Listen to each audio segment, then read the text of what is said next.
The new year brings new plans for the city of San Jose. And joining us live now to discuss is Mayor Matt Mahan. Thanks so much for joining us today, Mayor. Thanks for having me, Stephanie. All right, so starting off with the headline of the Southern California wildfires, a lot of folks in the Bay Area know of someone or may have family impacted by this tragedy. Can you walk us through how your city is responding to this?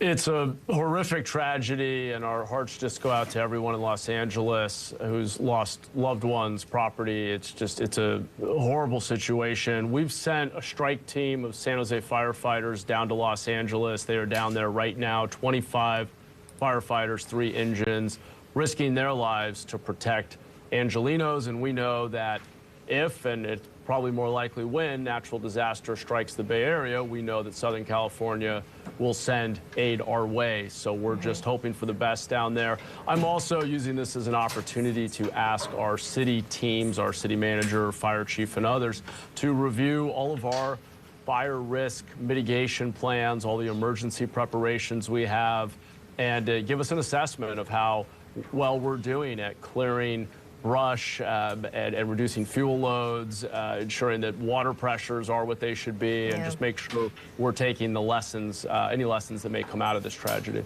Yeah, and we certainly hope that your first responders stay safe while they're out there on the front lines battling this thing. Any concerns about fire danger in the city of San Jose at this time?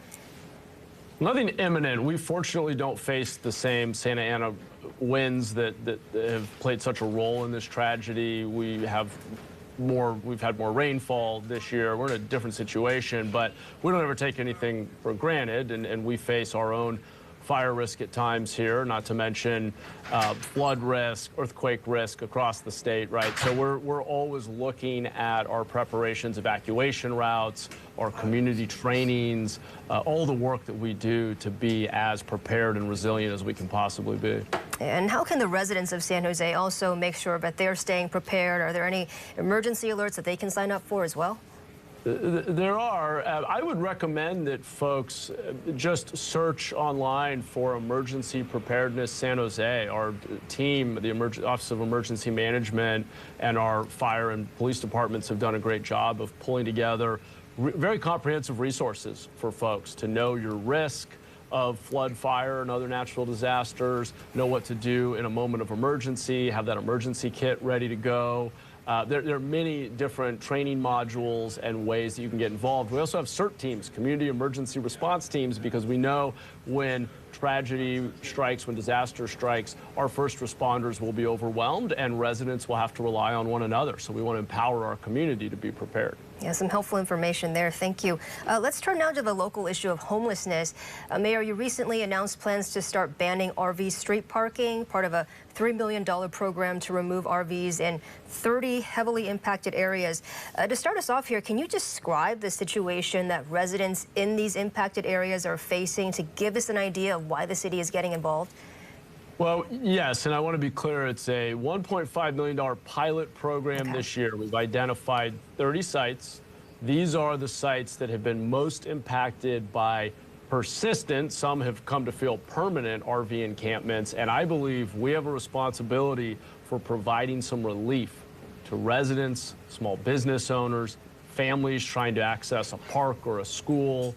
The taxpayers of San Jose deserve some relief. We're going to do that in a way that is thoughtful and humane. We are not banning living in vehicles citywide. We are taking the 30 most impacted sites, establishing temporary tow-away zones. We're going to clear those sites, but we're giving people 2 weeks. We're doing outreach. We have social workers out doing outreach. We're giving people 2 weeks to move, and then we're going to clean up those areas. At the same time, we are expanding our shelter capacity. San Jose is making a historic investment in more than doubling our shelter capacity, including building a safe parking site. So we're trying to create accountability on both sides, for government to expand shelter and services, but for individuals to find more sustainable and appropriate places to live. We need accountability on both sides of the equation. And how severe is the situation when it comes to residents who are living in the neighborhoods that are impacted by the RV camping situation? Well, it's pretty serious in certain areas. You know, what we see is when RVs are encamped for a long period of time, we begin to see other challenges emerge. The accumulation of belongings as well as trash, blockages of public right-of-way, sidewalks that people can't navigate. We see fire risk. In many cases, crime. It's just not good to have people permanently encamped in one location.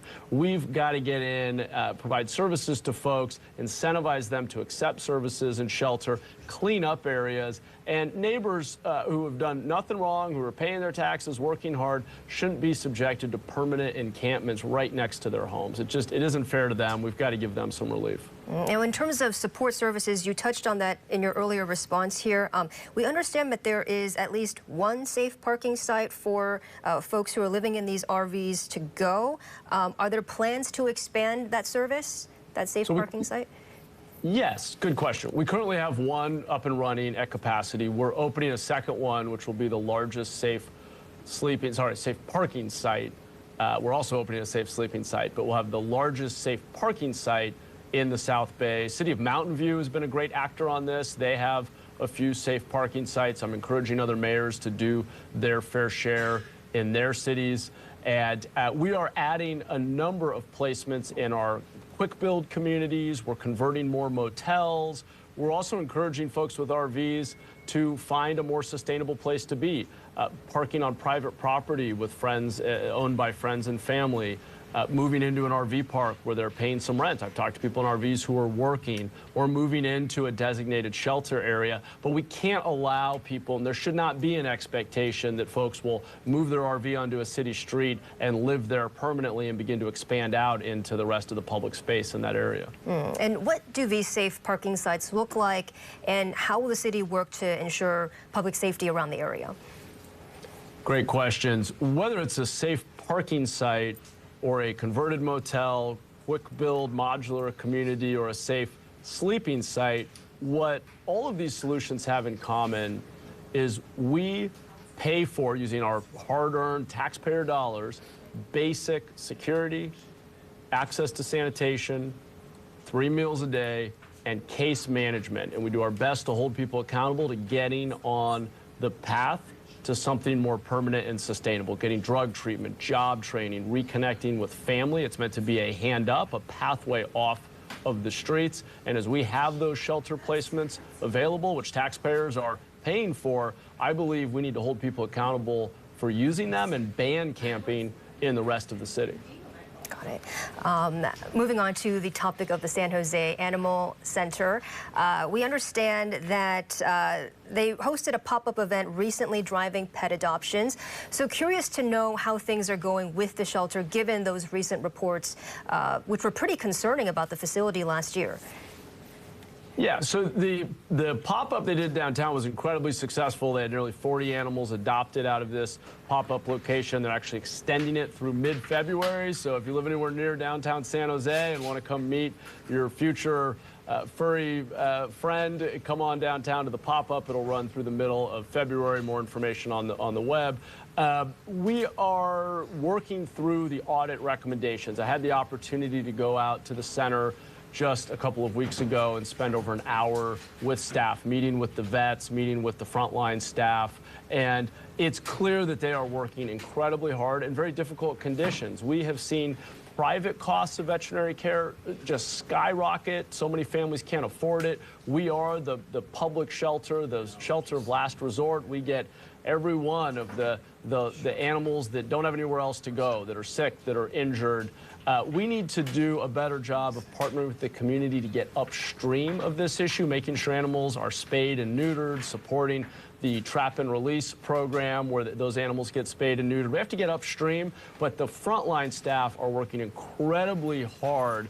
And we have to be honest, and I always try to be very direct with the community. While we aspire to be a no-kill shelter, when you are the shelter of last resort, getting the sickest, most injured, sometimes most aggressive animals, it is simply not realistic that we will be a completely no-kill shelter. That's just the nature of being a public shelter. So we have to right-size expectations. I don't ever want our frontline staff to feel blamed because they have to do what is devastating to them, which is euthanizing an animal that is just too sick or is too aggressive and violent. Sometimes that is the case, and we just have to be honest about that. But they're working very hard to improve our performance metrics, implement all of the recommendations from the audit, and we're going to continue to lean in to make sure we're a safe and caring place for all the pets, all the animals in our city.